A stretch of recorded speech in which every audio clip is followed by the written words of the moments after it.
Good evening, everyone. Need to turn on the mic in order for you to actually hear it. Good evening, everyone. Welcome to the stream.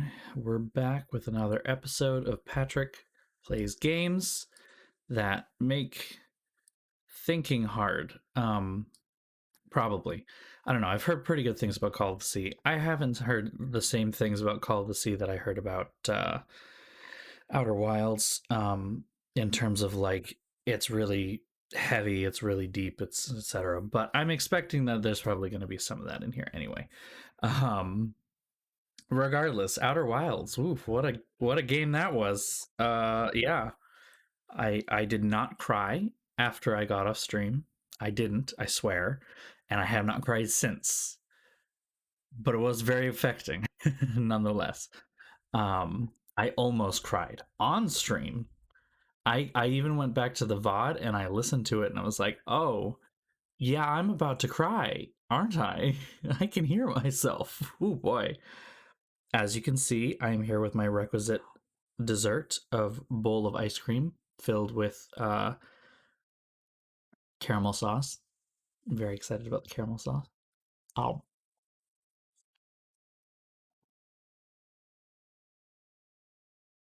But I also got booze this weekend. And I got Coke today. So I very well may turn this into a little bit of like a tropical drink night when I stream, because it is called the Sea. It is on a tropical island. And by tropical drink, I mean it's going to be a rum and coke, but it's going to be Malibu rum. Popcorn is a wonderful snack. I need to do it more often. I have popcorn here even, but like it's one of those things where I really want like the little bags, because like a whole bag is too much for me. It's always too much. I even have like this nacho cheese sprinkle stuff that you like throw in with it and then you shake it up and it tastes really yummy. But like again, a whole bag is too much. It's just too much popcorn. And popcorn does not keep well. It just doesn't.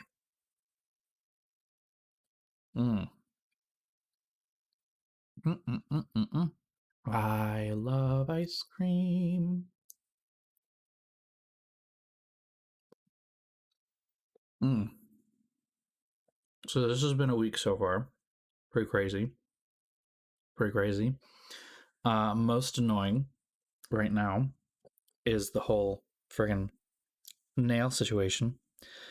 I have lost 3 total nails today, and this pinky is coming off. So who wants to watch me peel this off? Because I'm going to do it right here. I don't think you can actually see that, can you? No, you can. Okay.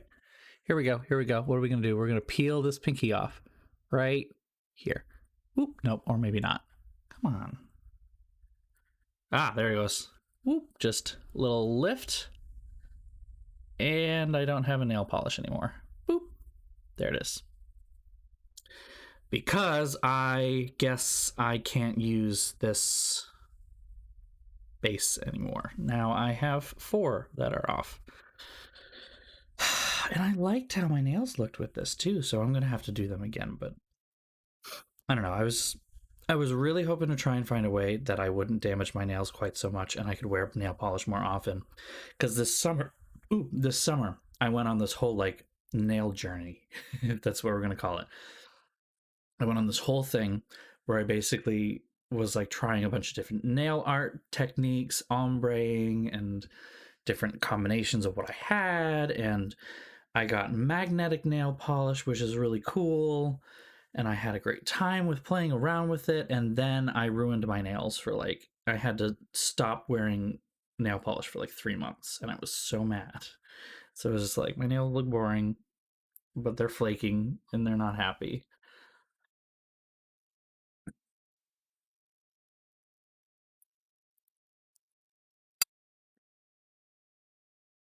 It's really hard to keep a frown when you've got chocolate ice cream in your bowl. It, I can't. I did order some new nail polish though. I'm very excited about some of that. Um, Most of it's just replacing what I have, but I got a matte top coat, which I'm very excited to get at some point. So it turns everything matte instead of, keeping the shine.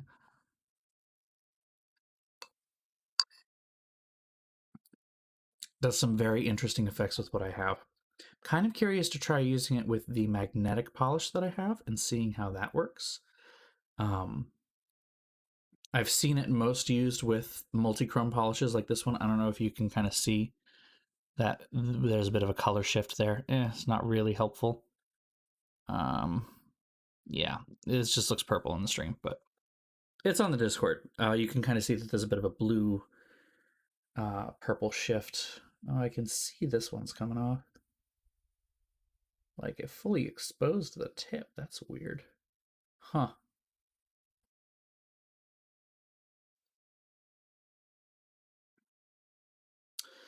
Yeah, planning anything right now is, yeah, it's a time.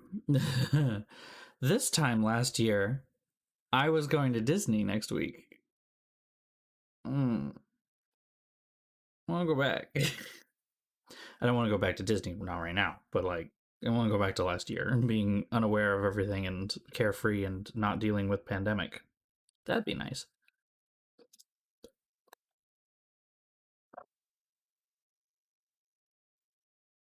To be fair, there were quite a few things about this time last year that were not very good, were they? Yeah, because we still had a really terrible president. So there's that. And we didn't have control of the Senate. Only just. Only just. Anyway, not going to sit here and complain about the past. We have to deal with the present. And presently, there's a bowl of chocolate ice cream, which I'm going to enjoy. So, I mean, I'm happy with that.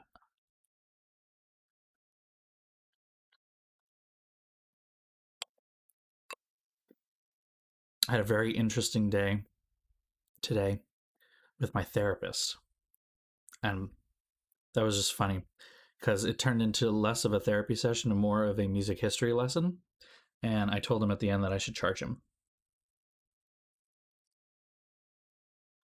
But it was all over this kind of, I don't want to say fight. It was almost a fight that's happening online right now between a Facebook group and a list serve that I belong to for the Music Library Association. There's this whole thing going on about like it's a fight over Bridgerton is what it is. It's a fight over Bridgerton. Which if that doesn't make you laugh, I don't know what will. But yeah, it's a fight over historical anachronisms in Bridgerton related to music specifically. Now, it's pretty clear to me, having watched Bridgerton and enjoyed most of it. I don't know how to put this. Show's a bit more horny than I'd like. But I don't mind seeing his butt. So it's pretty clear, if you have any basic understanding of what the Regency era was like, that this is a fantasy. This is not like the show is not even trying to portray itself as historically accurate in any way, shape, or form. It is going straight to this is fantasy, you know? And nowhere else is it clearer than in the music. I mean, they have like string quartet versions of pop songs all over the place. I think the first scene when Daphne comes out and is at her first ball, where her brother is kind of rejecting suitors left and right, finding technical ways to get rid of them. You can actually hear in the background the string quartet is playing Ariana Grande's "Thank You Next." But what set off this whole furor online is that someone posted to the listserv that they couldn't stand the anachronisms in the show. They couldn't stand it. And in particular, they were talking about this one piece of music that was misidentified and or no, this one piece of music that was like the wrong era. It was classical, but it was the wrong era. And by era, I mean early 1800s versus late 1800s. And so that set off this whole big long thing of people talking about whether they liked things or didn't like things. Personally, the only time that I was ever musically offended was when they said, "Let's dance a waltz," and then immediately started a song that was in 4/4 time. And a waltz is a 3-step dance. So, it's a dance in 3 beats. You cannot have a waltz at 4 beats. You just can't. It's not a thing. That was the only time that I was like, hold the phone. No. Every other time, I either didn't notice it or I thought it was clever. And like, basically, it was a whole bunch of these music librarians that all have um, the same kind of background that I do. It's all, we all have Western classical art music backgrounds. We were all trained in the conservatory system here in the United States, or, a Western conservatory. So our background is almost like in the 90 percentile. Our background is purely Western classical art music. And it did start reading after a short while of a bunch of classical musicians looking down on the plebs. It definitely did start taking a bit of a tone of, hold on, think about this for a minute. This is, while it is not what you consider to be high art, that how do I frame this? Basically, there's a clear generational divide between a lot of musicians, musicologists, musical librarians, people in the music and even in the arts field, but music especially, uh, because there is so much music to go look at, that there is this kind of push and pull of high art versus low art. The high art versus low art kind of debate, if you will, is very recent. However, it's not something that's persisted for a while. So yeah, historic costuming and dance world definitely can have the same kind of debate. It's like the art world doesn't seem to have this exact issue, more because I think more, street art is considered more of a separate medium than it, it I think where art might be struggling is the concept of a gallery space, where to showcase this. Is it something that needs to be in context? And if it's in context, what is the context, But, take, for example, with Bridgerton, or, take Moulin Rouge, for example. That's another great example of this. It's anachronistic across the board. However, the anachronisms are chosen specifically to highlight certain points.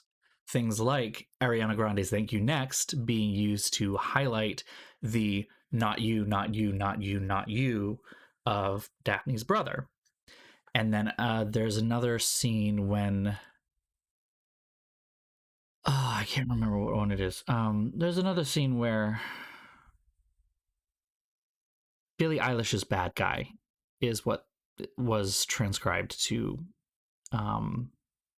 quartet, and it also illustrates the point of the scene. Ways that I didn't really look into it personally because I was just watching it for fun. But it kind of set off this whole debate again that keeps happening over whether we, as people who study music or study culture, should consider, what do we consider true culture? What do we consider art, right? Or what is just entertainment?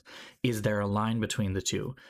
There's a bit of a generational divide here where there are older people, generally older, but there's an older school of thought where there is a clear line between art and entertainment, and art should be studied, entertainment should not. And I don't agree. There's the newer camp where it is entertainment. Art was meant for what we consider art was meant for entertainment. Mozart did not write a symphony so that it could just be shoved away in the back of a room and never, or heard only by a select few people.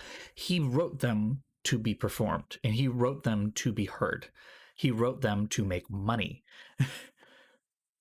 Like, art for art's sake is a very relatively newer idea. This idea that there are art films and then there are entertainment films. This idea that there is art music and then there's entertainment music, where there's, you know, any level of that. It's all really new. It's completely made up, and it's just another way to stratify, society in a way of the haves and have nots. Do you have the knowledge and understanding to even conceptualize what this piece is about? Well, I guess you're not good enough then.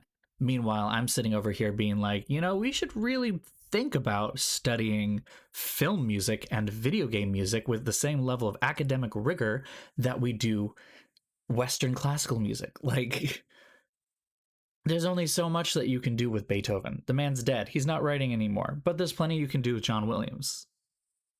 And John Williams is a fantastic composer who crafted amazing works of art with his soundtracks that work perfectly within the mediums that he was surrounded.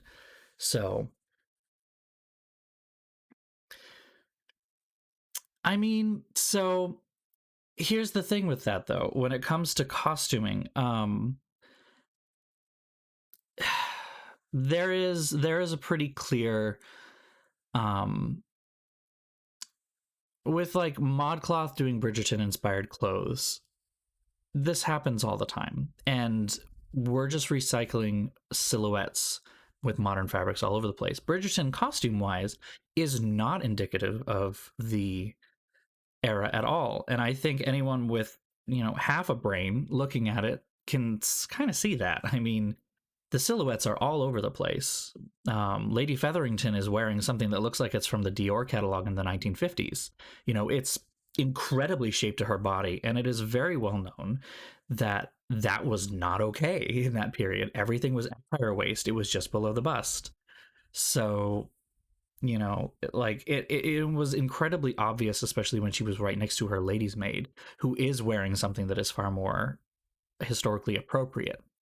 But then that takes it a step further that, this was meant to be a fantasy. It was not meant to be an accuracy. And it was made pretty clear relatively early on when it included black characters that had the same elevated status of a lot of white nobility.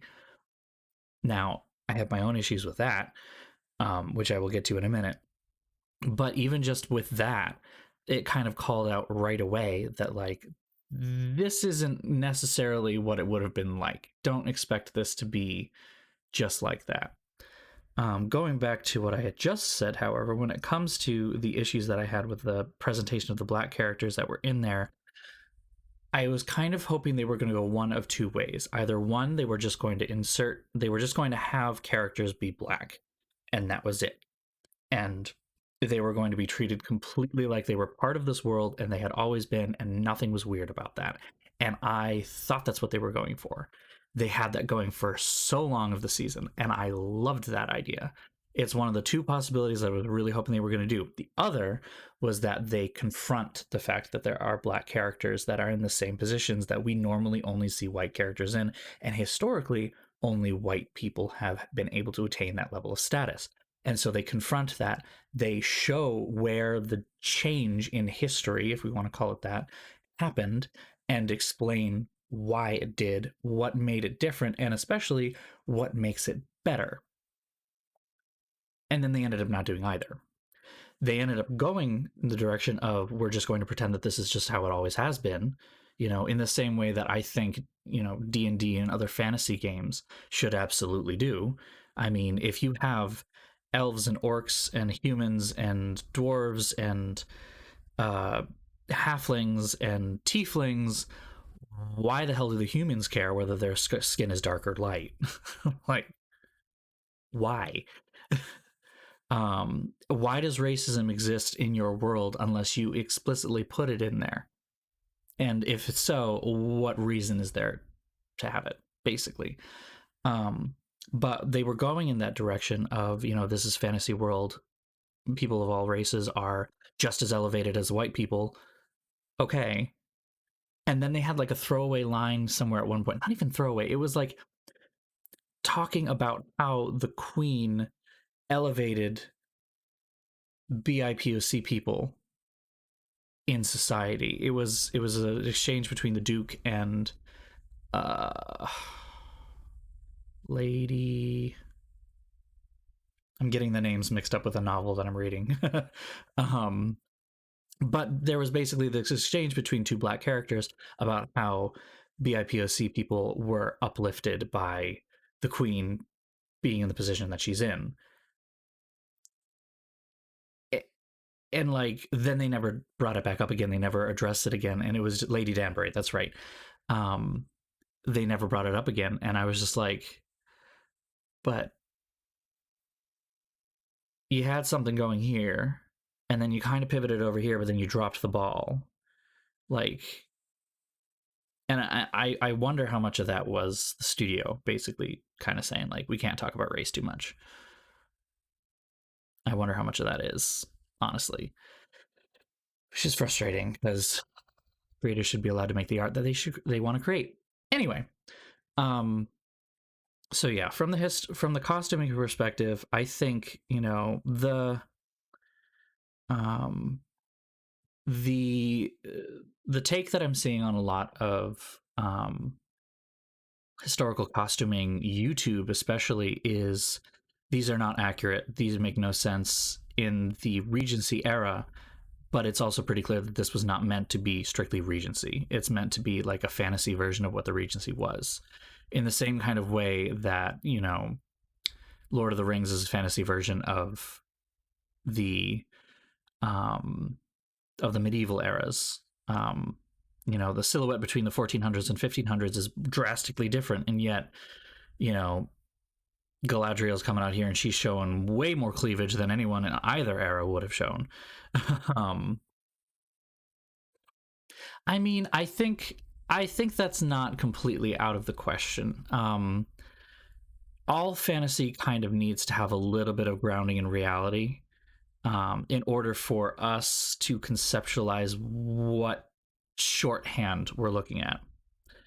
Because in fantasy and in science fiction as well, you essentially have two different aspects. You either have this is grounded, well, how should I say this? Um, you either have really well developed worlds or really well developed characters. It's really difficult to do both. Because you have to spend a lot of time developing the world if you don't have shorthand. And that shorthand is really important if you want to focus on character driven stuff. Um, so if you're going to write a fantasy series, and you want it to be very character driven, you kind of need to have these little touch points for people in our history and our culture to understand. Throwing in the 1813 and making clear that it's London, right away says, okay, this is society drama, rich people. This is, you know, I know what kind of era it's supposed to be emulating. All this stuff kind of comes right out. A great counterpoint to this, not counterpoint, but another example of the dichotomy of this is actually Star Wars versus Star Trek. Star Trek is actually founded in our history. It is definitely a lot of things that have happened since then, but it's like the history of Earth is still there. The history of what you remember is still there. Uh, the Federation is based out of San Francisco. Like it's a place there are things that you understand historically that can then be built upon, and the shorthand can be used. Versus Star Wars, which has to spend a lot more time giving you these deeper clues as to this is how the world has been built. This is how things are. And sometimes those cues can get really confusing. A great example of that actually would be in something like even episode 4, how Princess Leia is one, a princess, two, a senator, and is a senator in the Imperial Senate under the Emperor. Okay, well, there's a lot of question marks right there. How does that all work together? And over time, it is fleshed out, but like somewhat at the expense of some character development. We can kind of see that with like Luke being mostly an empty shell for a lot of the series. Instead of creating a really deep character that has a very long arc, you have to kind of rely more on characters that have a bit more standard arcs. you know, I wouldn't say that Princess Leia necessarily has much of a personal arc other than her love story with Han, which isn't even really brought into play until the second movie, you know? So you kind of have these two different ways of handling it. I think Bridgerton was trying to basically go more of the Star Trek way. I have to remember which hand is which. Everything's mirrored on the screen. um, they're kind of going the more Star Trek way, and they're trying to very clearly say, like, these are the touch points that you need to remember. This is, just past the turn of the century in the 1800s. It was England. There's nobility. They're really rich, and this is rich people problems. Empire Edition. Go. Um, so I think just that the debate, whatever you want to call it, is just a bit misguided as to the point, ultimately, whether they're both sides or not. I understand that people have these issues of like, you aren't understanding what historically informed music or historically informed dress is, but then I also have to follow up and say, nothing does. We ultimately don't know exactly how music sounded in the early 1800s. We just don't know. We have our best guess. We don't know exactly what clothing looked like back at that time as well. We have our best guess. You know, as far as I know, from what I have read and what I have consumed, what you mentioned earlier, Ragnarok, Emma is an excellent example of historically informed dress. But I can tell you right now that it is a terrible example of historically informed soundtrack. Now, what it did do rather nicely was include popular music from the time, but it would have been way more prevalent. Like, popular music from the time period has been completely erased in favor of high art classical concert music, which was only available in major cities. Like, you did not get to hear the latest, at this time you wouldn't have heard Beethoven, but you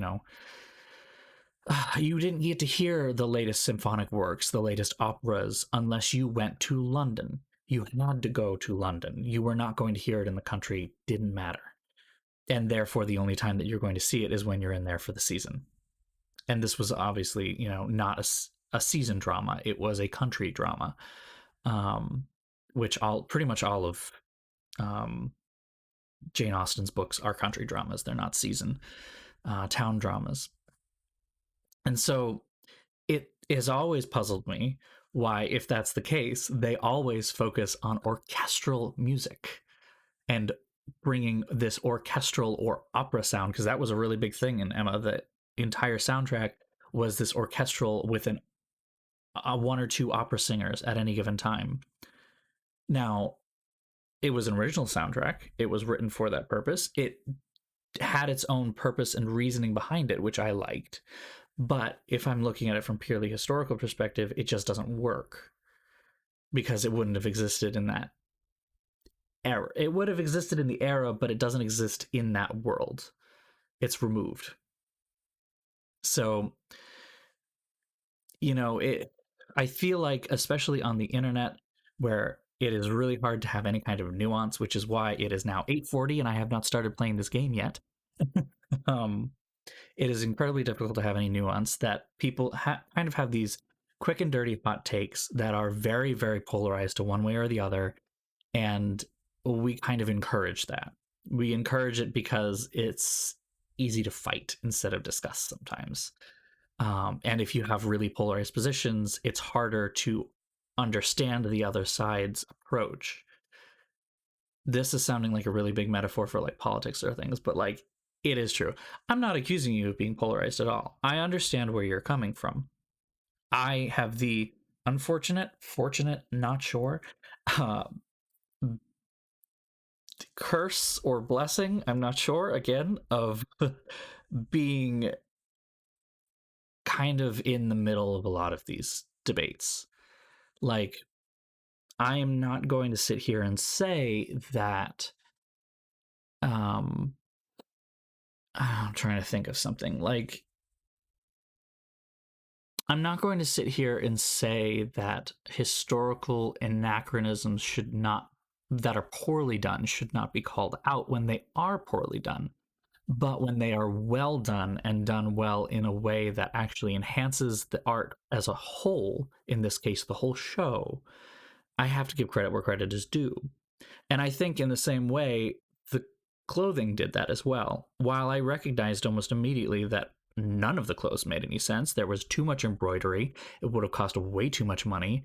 There were fabrics that did definitely not exist, with prints that were not in fashion at the time.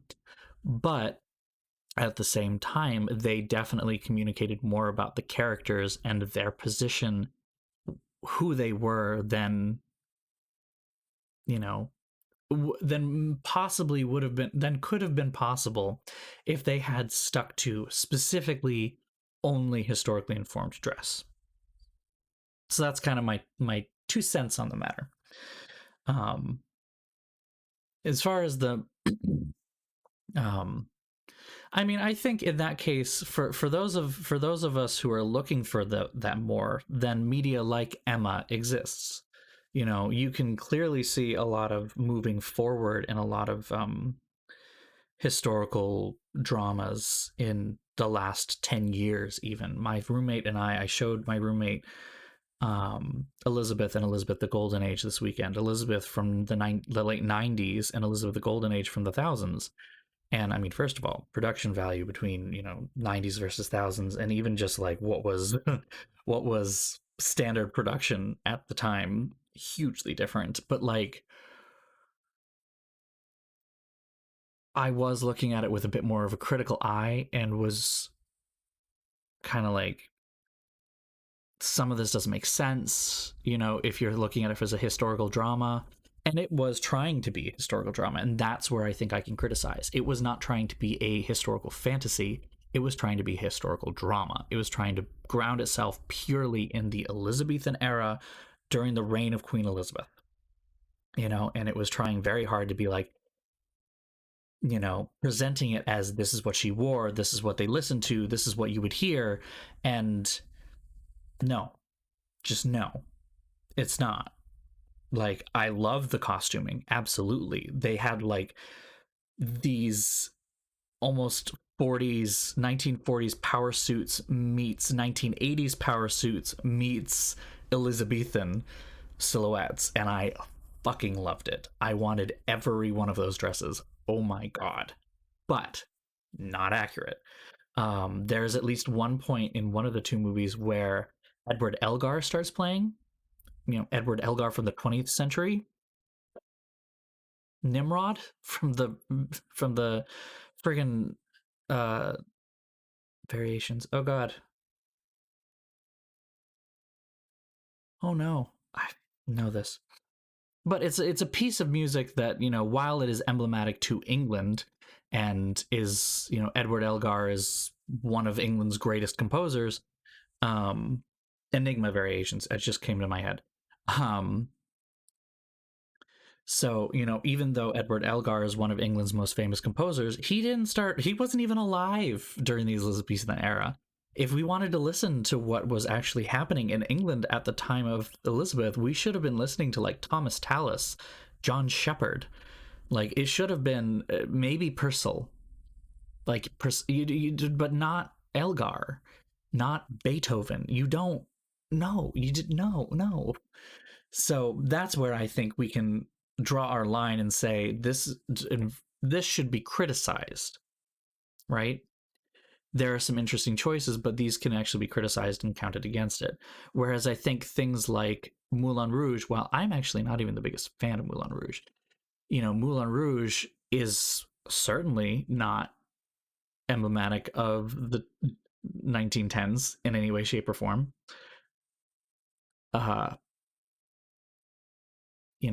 It is different, and it's obviously trying to keep it you can't analyze it in the same way as you can analyze something like Elizabeth or Downton Abbey even. And in the same way, that's kind of how I feel about Bridgerton. Bridgerton is like the sexier, trashier Downton Abbey, which is perfectly fine. I don't believe in guilty pleasures anymore, even if I use the term as a colloquialism. I don't believe there's such a thing as guilty pleasures. Take pleasure in what you like. If you like it just because you like it, that's fine. If you like it and other people don't like it, that is fine. I maintain to this day that one of my absolute favorite Star Wars movies is Episode 1, and it is one of the least favorite ones of many other people. But I argue that Episodes 2 and 3 are way worse. um, and Episode 9 is by far the worst. I will not be taking questions at this time. Um, but, I'm not going to say that Episode 1 is my guilty pleasure. I'm just going to say that it's my favorite and I like a lot of it. And some of the reason I like it is pretty fucking stupid. But I liked the design, I liked the artistic vision, I liked every outfit that Padme Amidala wore. um, I I liked the freaking ship design, like the Royal Star Cruise, the Royal Yacht. I 100% wanted that. I know it was basically meant to just look like an Art Deco hood ornament, but I wanted to buy whatever car had that hood ornament on it. Like, I loved that there was this period of um, almost like a Gilded Age before the Empire took over. And that's what I liked seeing. So, like what you like, criticize things, absolutely. I'm also not going to sit here and say that Episode 1 was perfect in a lot of ways. I mean, there's the racism issue, because the entire Gungan thing is very, why? Um, and like, there are some moments where there's really bad acting. I don't know what's going on with Natalie Portman slash um Keira Knightley's accent. I don't know which one of them is on screen at any time, but I think that was the actual point. um you can kind of clearly tell at one point that one of these is a natural, like, I've watched it enough times and I've noticed it enough that I can actually pick out which one is actually on screen at any given time, because you can tell whether the British accent is good or not. If it's good, then it's Keira Knightley. Because while Natalie Portman is a wonderful actress at that time, she was very young and maybe didn't have the best accent coach, apparently. Um, and I will say that the direction on it is not the greatest, but it is what it is, and I enjoy it. I also enjoy Sky Captain: The World of Tomorrow, and at some point I will force both of my roommates to be in the apartment while I'm watching it. Whether they watch it or not is up to them. But I also recognize that there is nothing particularly good about that. It is not a good piece of media, but I like it. Anyway, my ice cream is almost melted now. Um, damn. And I have to pay a thing. It's not terribly urgent, but I want to get this person working on it. And they won't work on it until I pay it. So let me just do that real hot and quick. I mean, if it's not for you because you couldn't handle if it's not for you because you didn't like the anachronisms, that is perfectly fine. And that was the ultimate goal of the thread that was going on. But the big thing being to not sit on a high horse about it. And I'm also not, I'm not accusing you of that. So I will say that. I'm not saying that that was you. Um, I think they were fine. I mean, you want to start talking about historical hairstyles that make me angry. The weird Victorian half down, half up bun that shows up in almost every quasi Victorian drama, um, and is not founded in any reality whatsoever. I can't stand that personally. That's my line. um, or excessive cleavage Victorian dramas. I really enjoy those. Um, like, not a thing. And I will say the one thing about Bridgerton that I really, really didn't like costuming wise was the whole. First of all, didn't have corsets. Second of all, um, the whole corset fainting thing, tight lacing. It's just a trope that I don't like. I mean, I get why they did it though, and the gag was funny. I can't deny that that was freaking hilarious. Like, it made me laugh, and it was exactly in line with the character and the family as a character as well. But like, it's just kind of frustrating because as someone who actually does tight lace with a corset, I can certainly tell you right now, you should never tight lace to the point. Well, sometimes tight laces. Um, you should never tight lace to the point where you can't breathe. You should never tight lace to the point where you can't eat. Like, you should never go that far. It is actually damaging to you over time. And that is not what people did back then. You know, because we like to try and paint this as a whole, like, isn't it better for women now because we don't force them into death cages? And it's like, well, that was more just like the bra of its day. Yeah, it's a little uncomfortable, but I mean, looking at pretty much any men's underwear back then too, that was pretty weird too. So I'm not gonna say that, you know, it's just a whole thing. Like, we so very much like to look back, especially on the Victorian age, with this idea that we have somehow evolved to be better than them. But I have a lot to sit here looking at the Victorian era and wishing that we had held some of that cultural stuff over. One of the biggest ones being kind of this concept of intimacy, especially among men, that is completely gone. It was completely obliterated in the early 20th century, by American exceptionalism and, you know, pull yourself up by your bootstraps bullshit. Um, because like, it was very common to write like read like love letters to male companions, like that you went to school with or were friends with. It was just common and it was fine. It was totally accepted. I want more of that for everyone. Please. There's a bunch of men who seem to need it. Anyway, I should play a game. It's already almost 9 o'clock. I'm sorry. I'm sorry. Oh, I don't know what we're getting into right now, I admit. Oh, this is just soup now.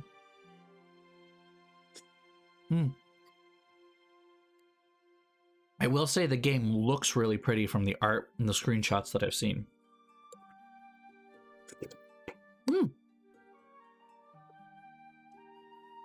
I think this is like 1930s. Okay. It's either 30s or 40s.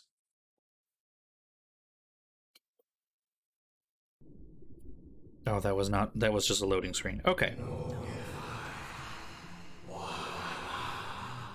Oh.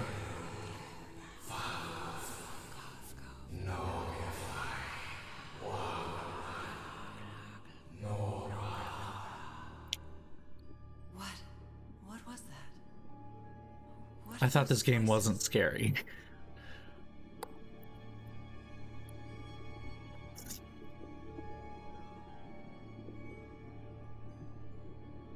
Okay. Whoa. Oh. Okay.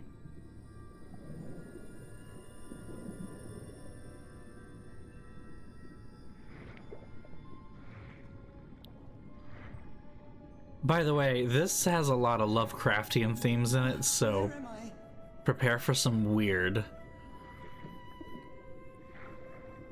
But I have been informed by the internet that this is not actually scary. So it is not Lovecraftian horror. It's just Lovecraftian weird. I've been here before. You do? There's a clock in that rock. Clock rock. Why do I feel like they did that on purpose? I've been here my entire life. I'm trapped in here. Okay.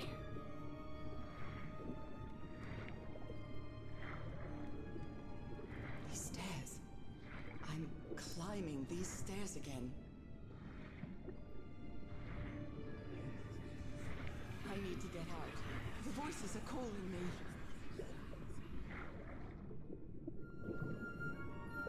I've been expecting you, Mr. Bond. My old music box. It's broken. I have to fix it. music box. I have to get it. I have to... Ooh, okay. Those horrible dreams again. I've had them repeatedly ever since my mother died and left me that music box in her will. Okay. Harry always said that old family heirloom had something to do with my family's strange disease. If the doctors won't give us an answer about your illness, I'll search for one myself, you said. And in that search, it seems you lost yourself. I don't think I'd ever... Pardon me, madam, but the island is in sight. We'll be lowering the boat in just a minute. Oh, thank you so much, Captain Hodgson. I'll be right out.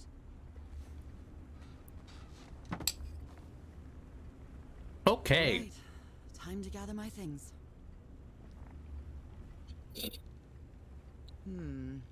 I think I've overpacked. Captain Hodgson has a very particular taste when it comes to decor. What was I thinking when I brought all these dresses on this trip? You were thinking that you were going to wear these on the island while exploring, obviously. I received a mysterious package at my house. I stored all its contents in my locked suitcase.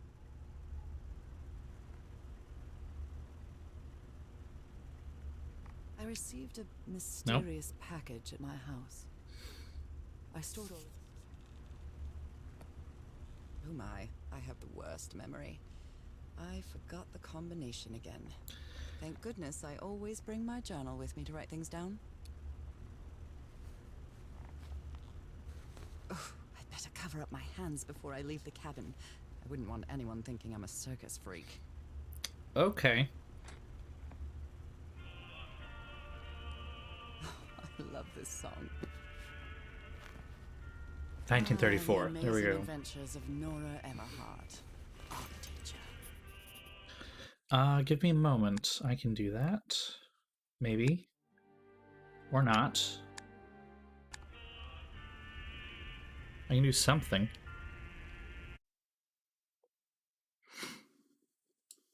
There we go. Let's try that. I'm just worried that it might drown me out a little bit. We'll see. After spending so much time reading this book, I think I've learned a thing or two about Polynesian culture.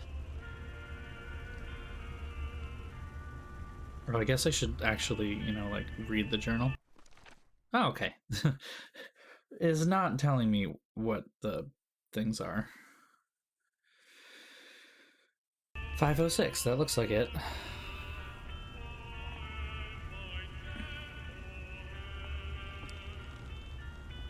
Why is it not? Oh, okay.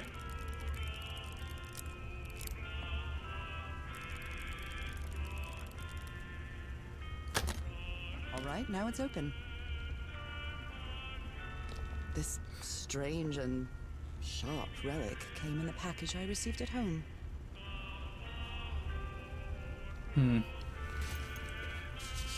I saw this island in one of my unsettling dreams. I drew it as soon as I woke up. Harry Everhart, my husband, my partner, and my dear old pal. A brass key with the letters CW engraved on it, and some enigmatic instructions.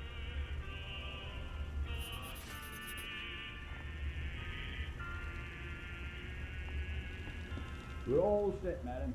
The motorboat is ready. It's not exactly a clawfoot tub, but you can't always get what you want. It's a relief that I don't need it to walk anymore. I missed the sea so much when we moved to Denver. Denver? Oh, that's unfortunate. I'd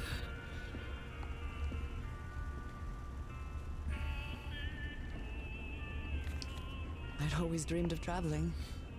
It was not the same without you, Harry.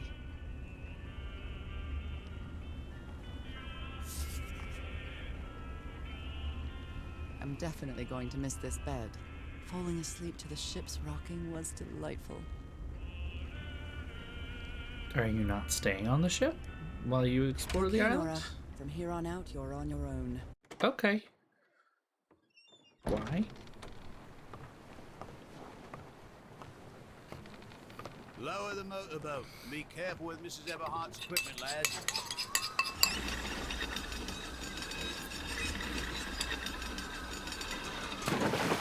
We'll be back to pick you up in 3 days. Oh. Really hope you find your husband there, madam. I hope it too. I'll see you in 3 days then. Okay. Please be careful on that island. You know what the legends say about it. I'll take care. Thank you, Captain The Hudson. legends. What do the legends say?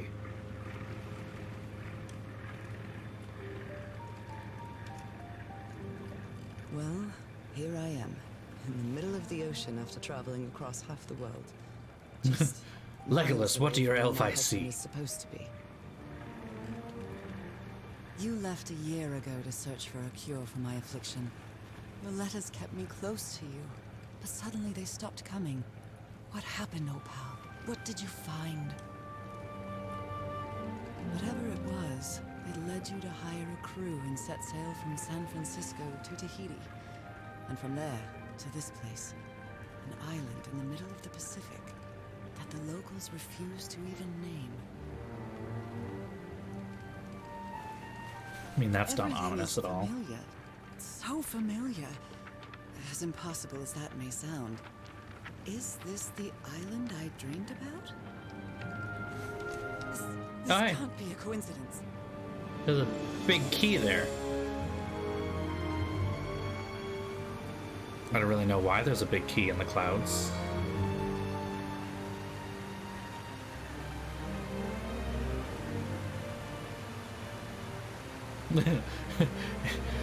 Now we just need a big lock.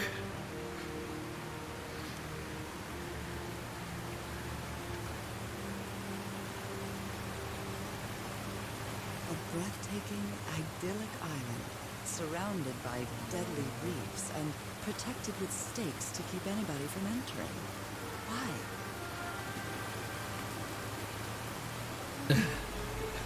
There's It's definitely something locked. strange about this place.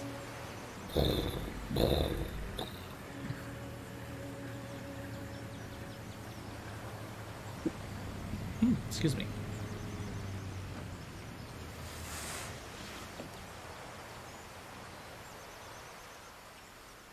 That's just clipping right through. All right. Okay, Harry. Let's see if I can find any trace of you around here. I'll leave my things in the boat until I find somewhere to camp.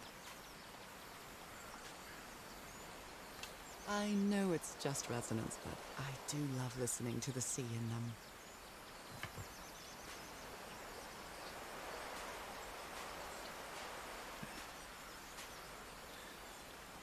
Gonna travel all this way to find my husband, and I'm gonna pick up seashells on the beach. A tent. So somebody was on this island recently. A miniature va'a, a Polynesian outrigger canoe. Beautifully crafted, too.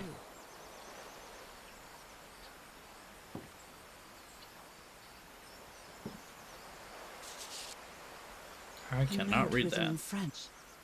I only Ah. understand 2 words. Île and mort. Island and death. Anyone able to read French in this? I can't.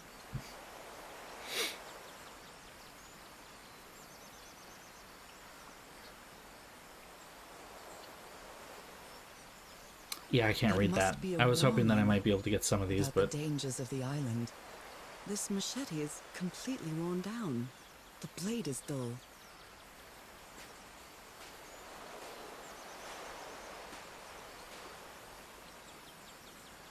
Someone has been chopping down palm trees.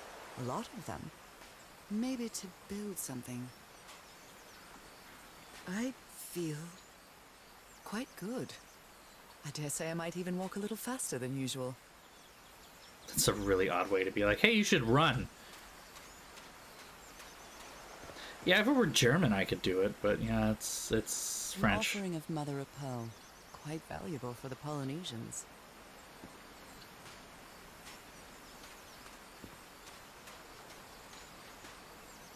It looks like it opens from the other side. There's a lot of structures on an island that seems to be deserted. Maybe it isn't deserted. She said the locals refused to name it, though.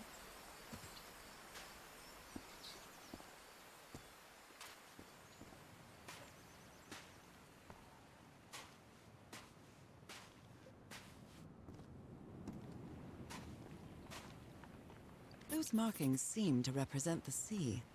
I'll make a note of them in my journal. It might come in handy. Interesting.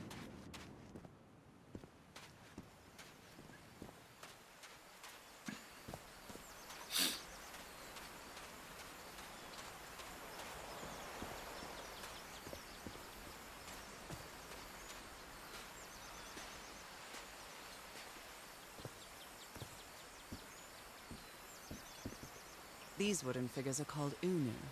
This seems to be telling a story.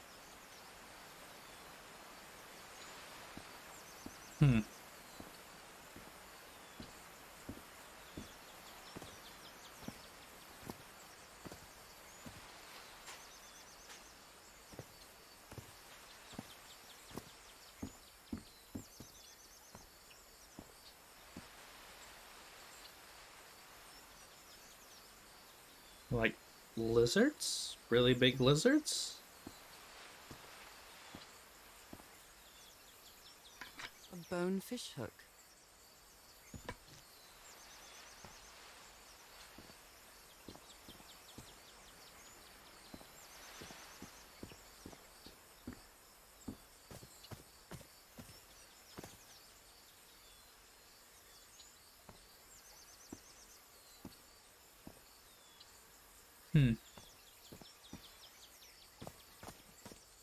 It may look peaceful, but clearly somebody wants to keep outsiders off this island. What a lovely flower offering.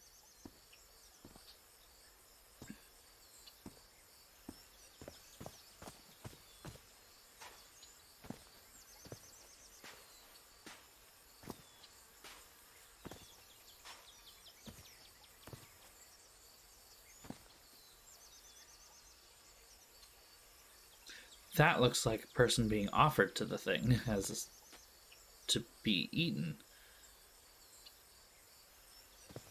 There's a small triangle in the middle of that one's chest. Huh. That means something. And these ones have little rectangles. Oh. Oh, that's confusing. Oh, hey. What? Someone carved my name in the back of this Unu. Weird. A carving tool. This box.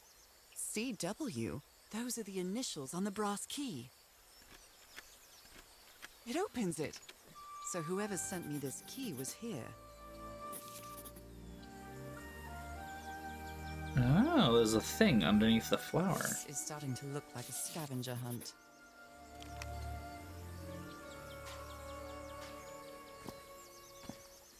From what I've read, the Polynesians don't need doors. So why build such a big one? Well, we're gonna open it and find out. That's not gonna be a problem. Certainly not. No, opening strange doors that belong to a culture that normally doesn't use doors is definitely a good idea. Well, look what's hidden here. Ta-da!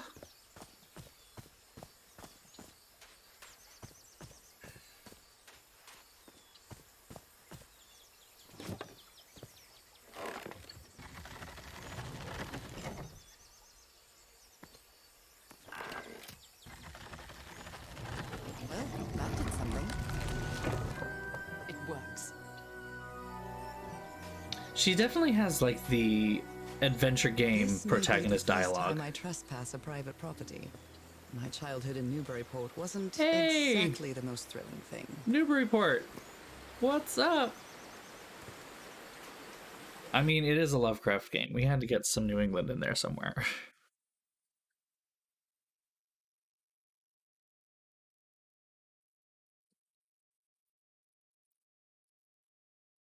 Yeah, leave me alone. Why did they move to Denver then?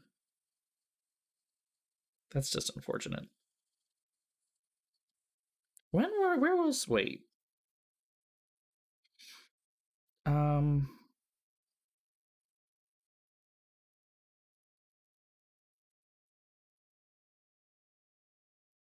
Yeah, no. He was Rhode Island. Lovecraft was Providence, Rhode Island. I don't know why. I thought otherwise for a hot moment there, but yeah, Newburyport. What's up?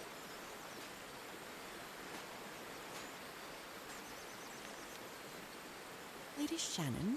That name sounds familiar. I'd better check my journal.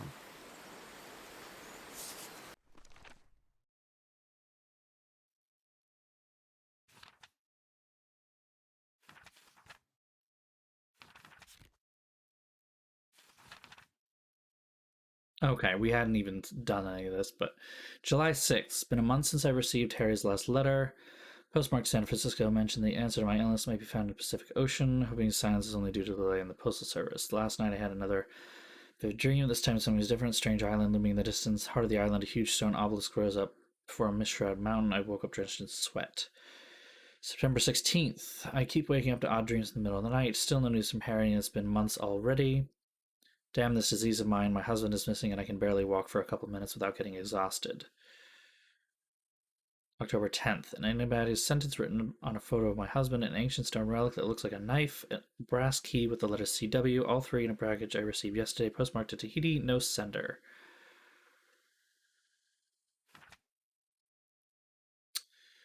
Find him 74 nautical miles east. We did that.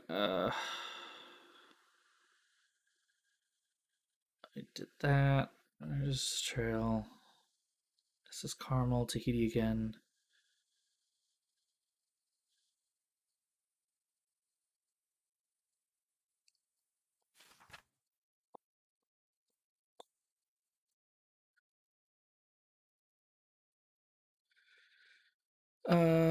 Okay, I met an English sailor, Captain Hodgson. He knew some of the crew members on the Lady Shannon, a whaler. Apparently, the ship took an American expedition to an island east of Tahiti. According to Hodgson, it's been months since he last saw the Lady Shannon or its crew. Like every good sailor, the captain is superstitious. Do you think I'm mad? I'm not going to risk the lives of my crew by going to that cursed island, he said.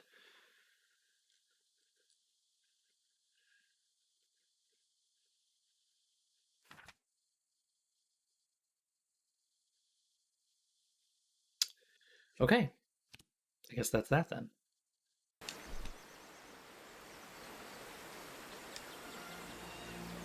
Is that Harry? Harry, you were here! You were here and I found you, damn it. Where are you now?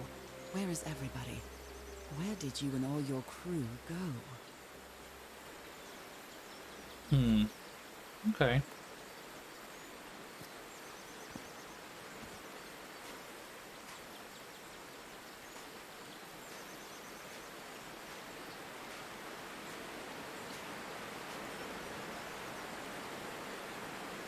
Those bags look, A mechanical bridge? That doesn't fit in with Polynesian traditions either. those don't look like bags of sand. Just saying. They don't look like bags of sand.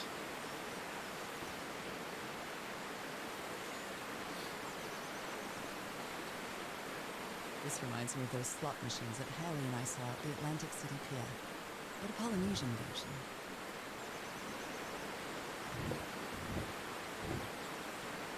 Alright, we need to learn more about this first, I think, because we're not going anywhere till we learn what all the symbols mean. We only know what one of them means. It's been years since I took such a long walk. This fresh air is doing me wonders.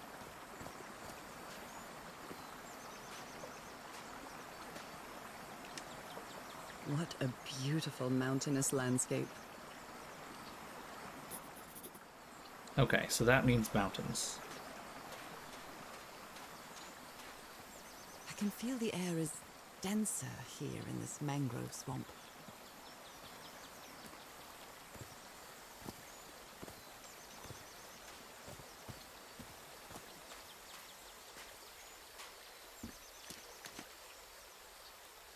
Nope, can't go through the water. Okay.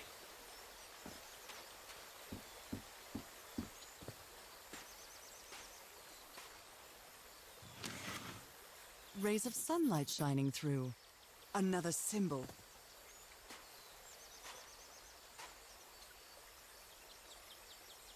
Oh, that's just a sliver of the sky coming through. Okay.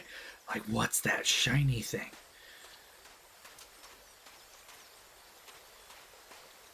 Now that I've crossed half the world, I wouldn't mind crossing the other half.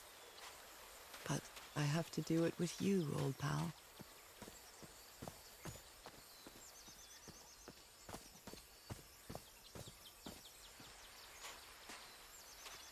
Oh my, this is so beautiful. Oh, look at the birds. What were these birds called? Lorikeets. Cole's lorikeets. Birds.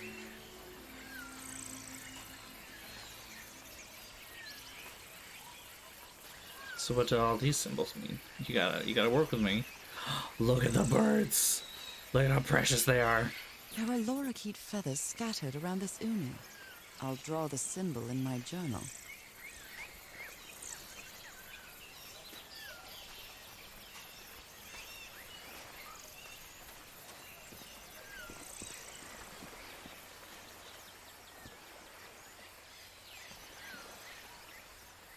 This looks like cargo from an earlier voyage, long before Harry's expedition.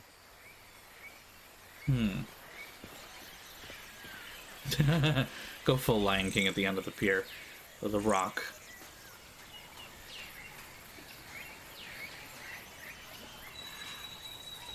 Quack quack. Birds. Birds, birds, birds, birds, birds, birds, birds, birds, birds, birds.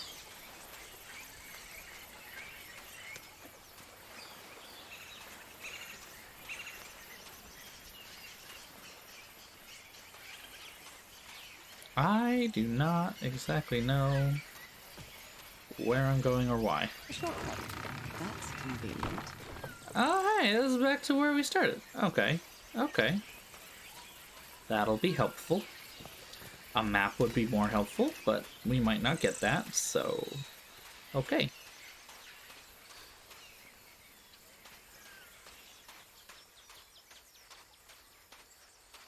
This is true. Alright, I'm getting a lot of game jank here, so let me mess with some of the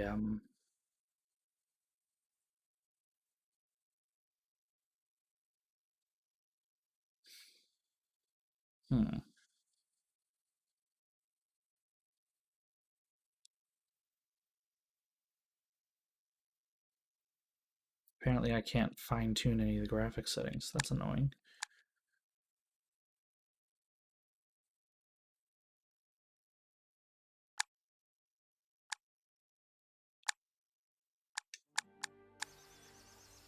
Hopefully that just makes it slightly easier for the game to run. Yeah, I don't mind the head bobbing. That's okay. Okay, apparently that's not going to make it any easier for this game to run. It's still going to just, like, jump like crazy. This sort of pond is a Polynesian fishing technique. There's another symbol inside it.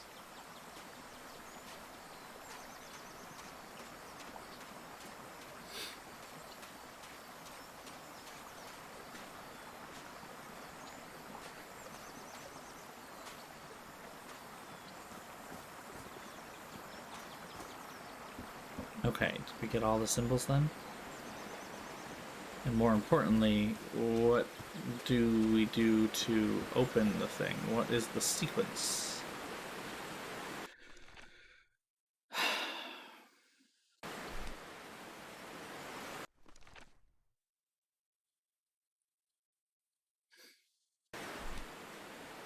What is the sequence?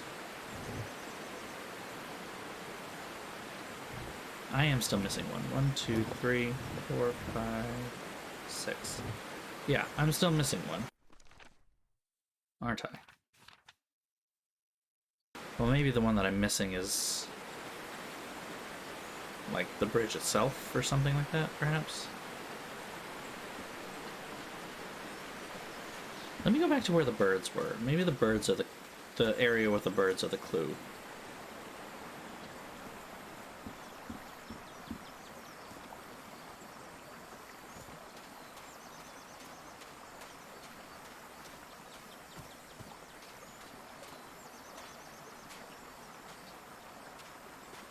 Oh, it's just struggles in this area, doesn't it? All right.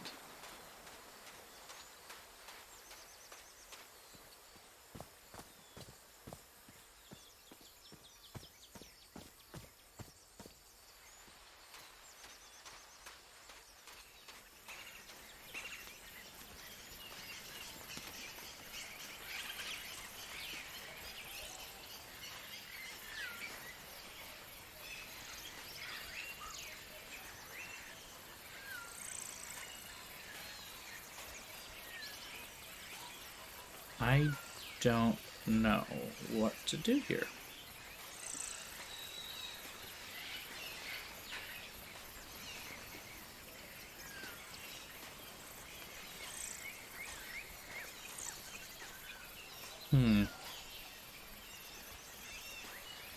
I don't know.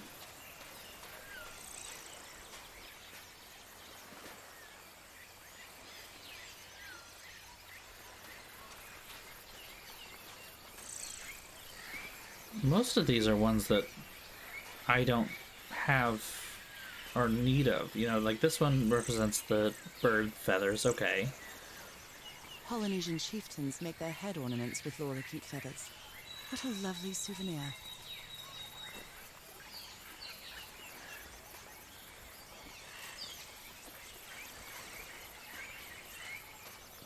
There's some symbols that aren't here either.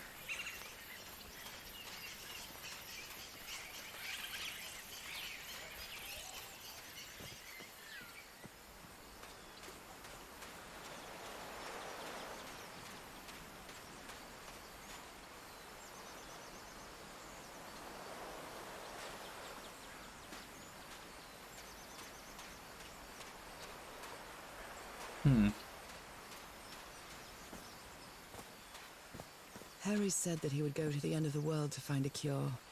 And by the looks of it, he wasn't lying. We promised we'd never lie to each other from the moment we started dating, no matter how harsh the truth. Yeah, leaving the trunk in the boat is a choice. Oh, it's full on frozen. Woo! Okay.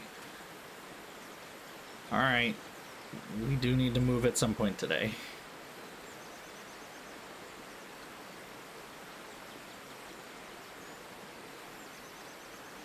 Okay.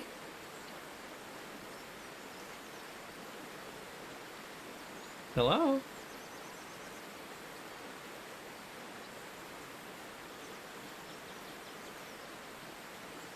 This is totally stopped.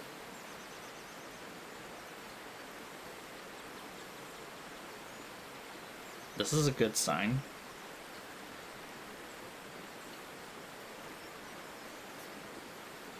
This is a good sign.